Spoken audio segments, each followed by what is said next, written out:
Bagi kita yang datang ke gereja, ya sekarang lewat online begini, selalu ada ibadah yang kita sisihkan. Kudus itu artinya set apart. Kudus itu artinya dipisahkan, selalu harus ada sesuatu yang disisihkan. Udahlah, kita jangan omong kosong kita berkata tentang sesuatu itu kudus kalau kita tidak mau menyisihkan apa-apa untuk itu. Kalau kita menguduskan sesuatu, kita pasti beri waktu. Jadi katakan 2 jam ibadah. Karena Sabat adalah hari yang kudus. Tapi kekudusan itu continue, nggak bisa setelah doa berkat lalu habis itu kita sembarangan. Enggak. Tapi gunakan sepanjang hari istirahat. Kita break dari kerja bersama dengan keluarga. Bolehlah kita jalan-jalan segalanya. Kita nggak usah seperti orang Yahudi. Karena beda. Karena kita di perjanjian baru diajarkan bahwa bukan itu yang menyelamatkan. Mau tekan tombol liftnya silahkan. Intinya bukan nggak berbuat apa-apa. Intinya adalah pakailah hari tersebut untuk banyak-banyak menyembah.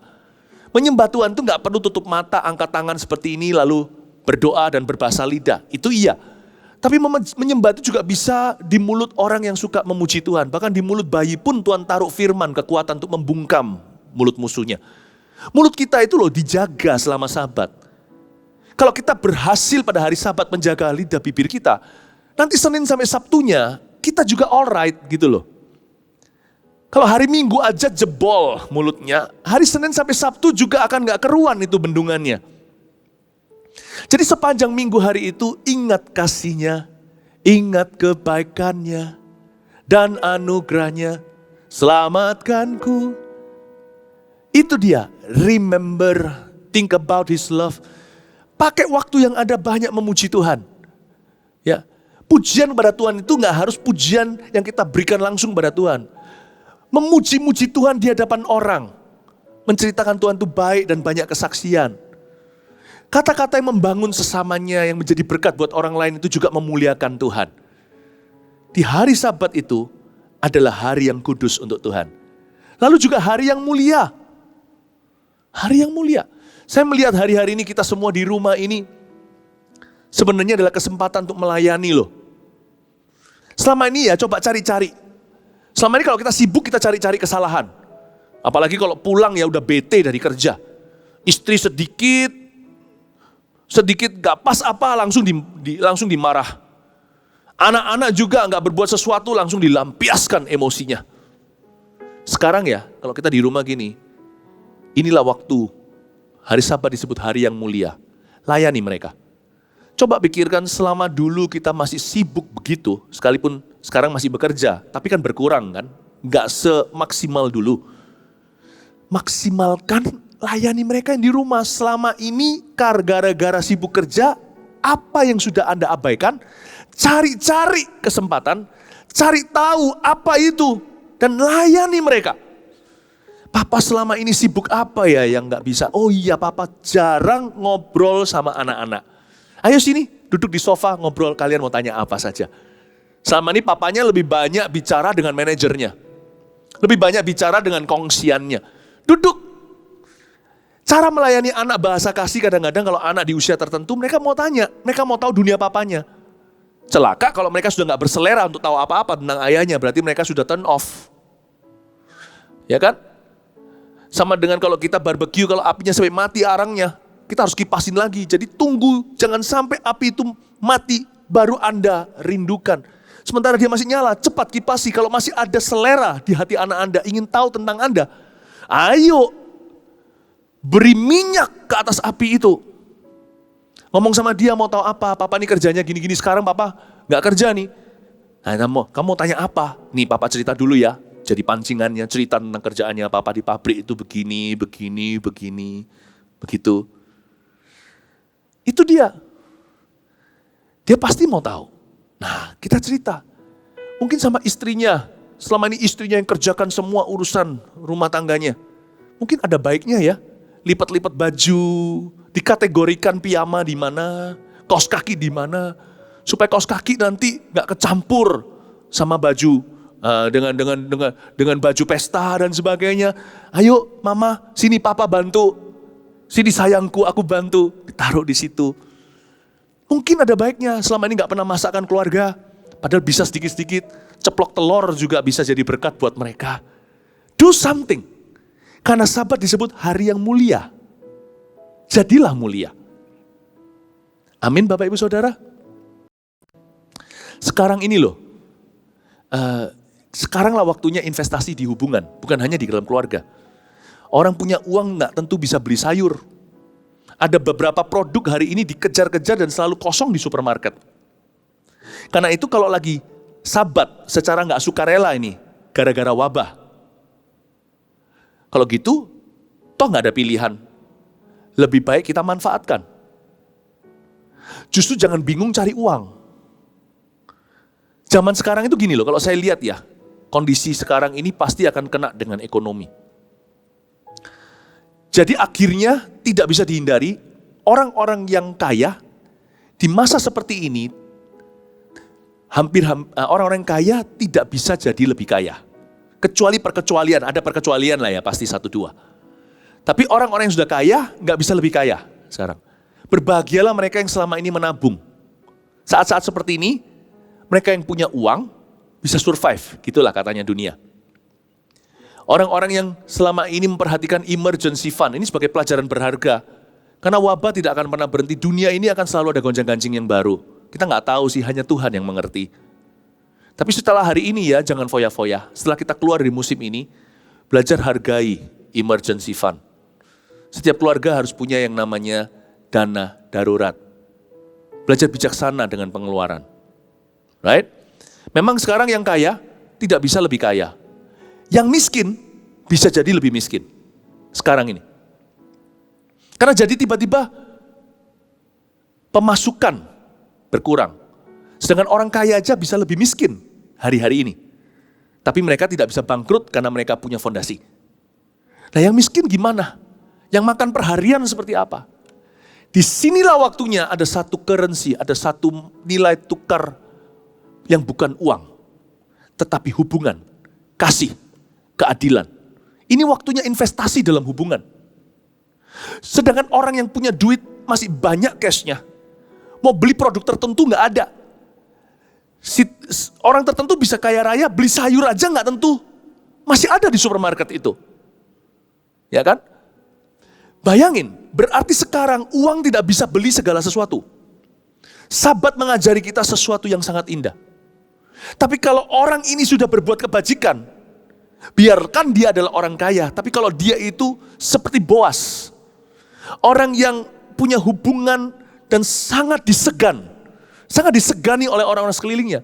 Andai kata uangnya tidak bisa beli, inilah waktunya cairkan piutang. Kalau orang ini punya budi, dia berjasa dalam kehidupan orang. Kalau anaknya nggak punya susu, dia telepon seorang temannya yang dulu dia bantu.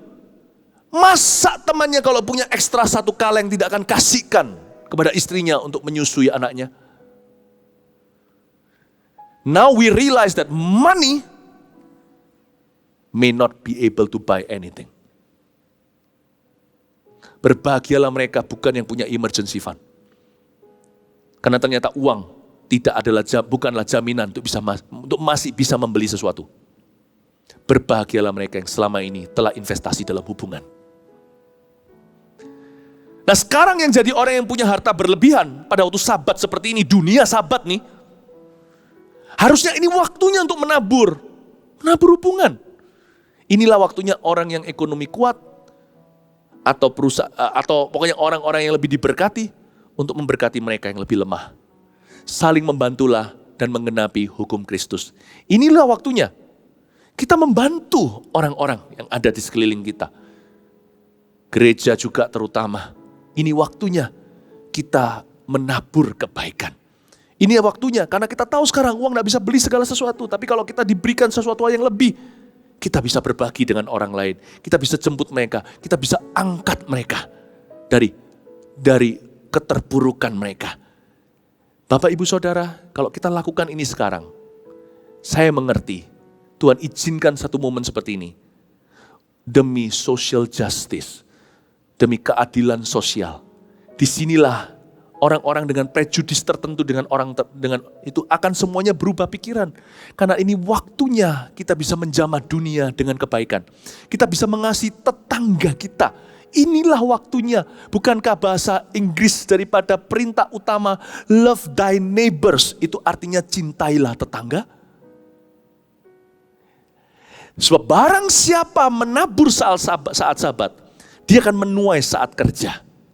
Sabat adalah masa yang subur untuk orang menjadi mulia. Sabat adalah musim yang sangat subur untuk menabur.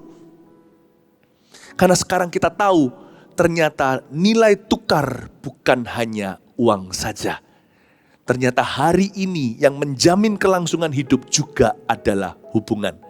Orang-orang yang masih memegang secara kolot prinsip ini, money can buy everything, he doesn't know anything. Orang-orang yang masih memegang teguh dengan keyakinan bahwa uang bisa membeli segala sesuatu. Orang seperti itu belum tahu apa-apa. Bapak Ibu Saudara, Sabat adalah hari mulia. Sabat adalah masa menabur. Ini dia.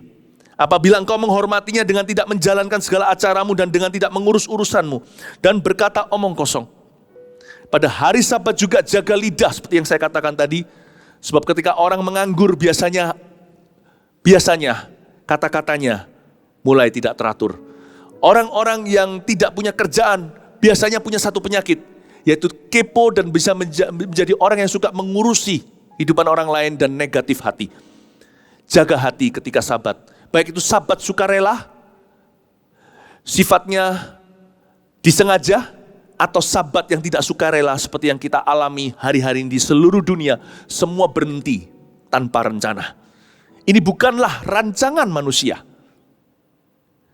Dan ayat 14 berkata, kalau engkau tidak mengurus urusanmu, jaga lidah, tidak berkata omong kosong, namun menghormati hukum Sabat, bahwa kita manusia hanyalah mengelola ciptaan Allah, dan kita harus menemukan kehendak Allah setiap musim kita, dan memberi diri sendiri dan orang lain selah, supaya kita tidak seperti orang yang berlari terbirit-birit, terburu-buru mengejar sesuatu tanpa tahu itu apa. Ayat 14 Tuhan janjikan, maka engkau akan bersenang-senang karena Tuhan. Akan ada the joy of the Lord keluar Sabat. Inilah nubuat. Keluar daripada masa-masa COVID-19 ini. Banyak orang akan pulih, memperoleh kembali the true joy of the Lord. Sukacita karena Tuhan akan pulih kembali di hati orang-orang percaya. Dan kita akan mulai melihat orang-orang yang mulai senang. Coba bayangin seperti lembu lepas kandang. Mereka akan berjingkrak-jingkrak. Ya, memang masa sedih, itu sedih sekali. Tapi ketika keluar, akan banyak orang yang merayakan. Jadi siap-siap untuk panen tuaian. Please jangan bunuh diri. Please jangan putus asa. Please jangan tawar hati. Masa ini akan berlalu, badai ini akan berlalu. Kita semua akan bangkit. Kasih tepuk tangan untuk Tuhan Yesus. Ya, mungkin menurun sedikit. Sela bukan? Tapi untuk oktav yang lebih tinggi. Saya ulangi. Mungkin kita berhenti sejenak supaya berlari kencang sampai tujuan. Janganlah nilai hidupmu dengan apa yang terjadi hari ini. Selalulah nilai dengan apa yang kau taburkan hari ini. Kalau kita mau tahu hidup kita akan datang seperti apa, semuanya tentunya berdasarkan kehendak Tuhan, tapi apa yang di pihak kita, kalau kita mau tahu hidup kita seperti apa, nilailah dengan taburanmu sekarang. Kira-kira kita tahu tuaian kemudian. Engkau akan bersenang-senang karena Tuhan. Kita akan melihat kembali sukacita di bumi. Khususnya di rumah Tuhan akan ada sukacita Roh Kudus. Dan aku akan membuat engkau melintasi puncak-puncak, puncak bukit-bukit di bumi. Tuhan berjanji akan terjadi promosi ilahi. Entah gimana kejadiannya, kalau firman Tuhan tidak pernah berdusta. Dengan kendaraan kemenangan, kamu akan kembali berlari kencang. Akan ngebut lagi istilahnya. Kendaraan kemenangan. Waktu Sabat adalah waktu untuk mempersiapkan kendaraan itu. Yang menabur dengan mencucurkan air mata akan menuai dengan sukacita. Hari-hari ini dunia segala sektor banyak mengalami ratapan. Ya kan? Orang mengeluh kiri kanan. Ini naik, ini hancur. Ya kan? Semua yang kubangun sirna. Bapak Ibu Saudara, ini mungkin memang masih di dalam musim meratapi. Yang menabur dengan mencucur air mata. Jadi jangan nangis sia-sia. Kalau sudah nangis, sekalian. Janganlah buang air mata. Udah nangis, mumpung nangis, sekalian nabur. Jangan sia-siakan penderitaanmu. Kalau rasul-rasul tidak dapat ikan, murid-murid Yesus pergi ke pantai. Pakai waktu yang ada, sekalian untuk kencangkan jala. Jangan main game, jangan don't do anything. Itu bukan sabat. Gak dapat ikan sekarang, nanti akan tangkap 153. Perahumu kan koyak, jadi pastikan sekarang bagian-bagian yang masih bisa bocor air danau itu, tolong dipaku, dikasih berlapis-lapis kayu. Karena nanti perahumu akan menangkap banyak ikan lagi, besar-besar lagi. Kendaraan kemenanganmu siapkan. Yang saya pernah katakan beberapa minggu yang lalu, setback is setup. Itu dia, itu sabat. Sabat itu satu season of waiting and seeing. Ya nanti dulu, aku mau wait and see. Itu sabat. Bisa sukarela, bisa enggak. Pokoknya kalau Anda menunggu, ya itu sabat. Prinsipnya di situ. Pegang baik-baik, berarti ini adalah waktu yang sangat-sangat emas untuk Anda mempersiapkan kendaraan. Yang menabur dengan mencucurkan air mata. Udah nangis sekalian nabur sekalian. Jangan nangisnya itu meratapi kepahitan. Yang itu ya gak ditabung di dalam kirbat Tuhan. Sengsaraku engkau yang menghitung, pastikan terhitung tuh semuanya. Air mataku kau tabung dalam kirbatmu. Tidak semua air mata ditabung dalam kirbat Allah. Air mata mengasihani diri sendiri gak masuk kategori. Jadi kalau sekarang saya sudah menangis, ya udah nih semua sepi, bisnisnya gak ada. Contohnya katakan begitu. Sekarang mulai kepo, cari-cari apa yang bisa diimprove.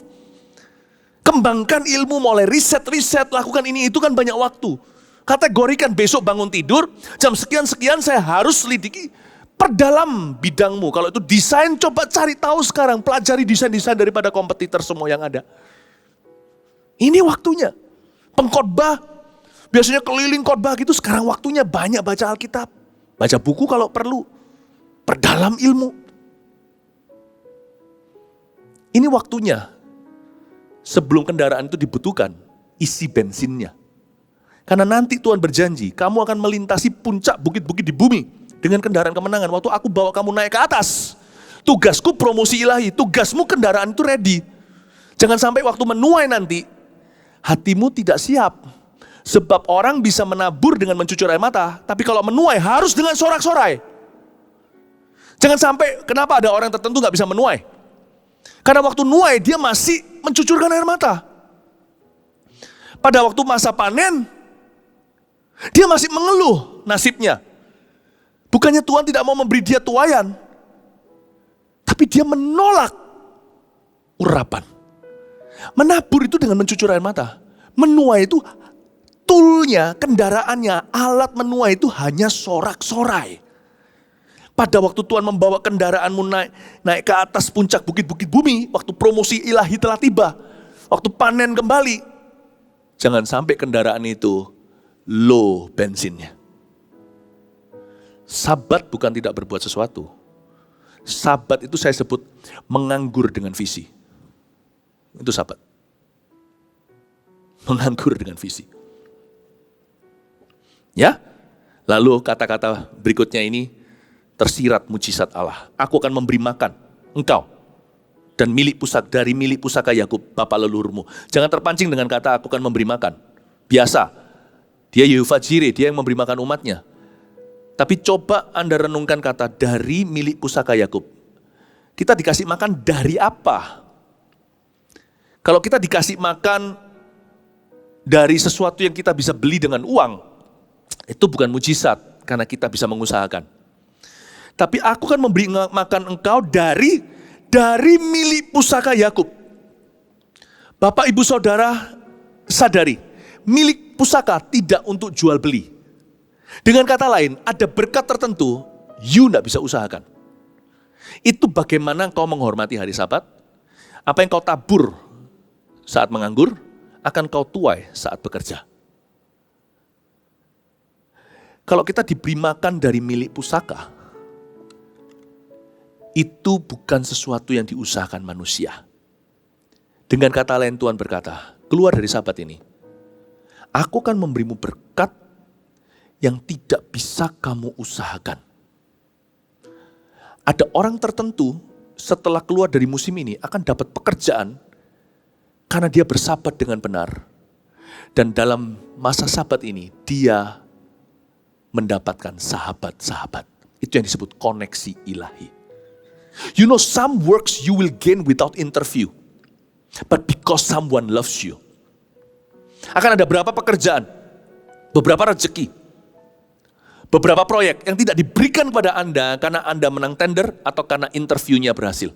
Tapi diberikan kepadamu karena seseorang mengasihimu. Itulah yang disebut dari milik pusaka. Nggak bisa. Kalau ada orang menawar milik pusaka seseorang, itu dianggap hina. Pernah nggak coba beli orang yang nggak BU, yang nggak butuh uang? Rumahnya, dan rumah itu adalah rumah keturunan. Diturunkan dari nenek moyang, papanya baru meninggal dunia dan berkata, ini rumah warisan. Coba tawar. Itu orang bisa marah, tersinggung lagi. Mana ada papanya for sale, tidak pernah dikatakan dijual. Lalu kita masih ngotot ditawar lagi. Lalu kita bisa gaya dan berkata, aku kasih 2 kali lipat daripada market value. Dia berkata, pergilah dengan uangmu. Yang ini gak bisa dibeli. Titik. Sampai orang itu kasih. Itu pemberian. Tuhan berkata akan ada berkat sejenis ini yang akan mengejarmu after Sabat. Berkat yang diberikan dari milik pusaka, tidak dijual belikan dan kau tidak bisa usahakan. Baik itu pekerjaan, apapun itu juga. Karena itu jangan lupa, waktu Sabat jadilah mulia. Jangan mikir tentang diri sendiri, memperkaya diri. Ini waktunya untuk kita mengasihi sesama kita. Ini waktunya kita untuk melakukan sesuatu. Ini waktunya kita sebagai gereja maupun secara pribadi kita berbagi. Ini waktunya kita ulurkan. Toh kita tidak jadi lebih kaya. Dan kasihan mereka yang terpuruk miskin. Kita ulurkan tangan kita. Dengan demikian, kita masih menjadi orang yang sangat kaya di mata Allah dengan memperkaya orang lain. Percayalah berkatmu akan datang dari Tuhan. Yang kau tolong akan ditolong Tuhan. Dan Tuhan menolong mereka melalui dirimu. Yang menolong mereka akan ditolong Tuhan, yaitu dirimu yang menolong sesamamu. Bapak, Ibu, Saudara, aku akan memberi makan, kata Tuhan. Aku akan memberi engkau makan dari milik pusaka Yakub. Berkat leluhur akan kuturunkan kepadamu. Dan itu pun bukan darah dagingmu. Aku akan menurunkan dari sorga kepadamu. Ini dia yang disebut dengan Sabat. Saya harap masa-masa seperti ini memberi kita sebuah visi yang baru. Jangan sampai kita menganggur tanpa tujuan. Pastikan kalau pekerjaan kita berkurang, kesibukan juga. Pastikan kita semakin tajam sebagai pengelola. Pastikan kita menemukan kehendak Allah. Dan pastikan juga waktu-waktu sela ini tidak sia-sia. Supaya nanti kembali kita bekerja. Prioritas kita sudah benar di hadapan Allah. Katakan amin. Kasih tepuk tangan untuk Tuhan Yesus. Mari kita semua bangkit berdiri. Ku nantikan janji Allah. Terima kasih Tuhan. I want to see Jesus.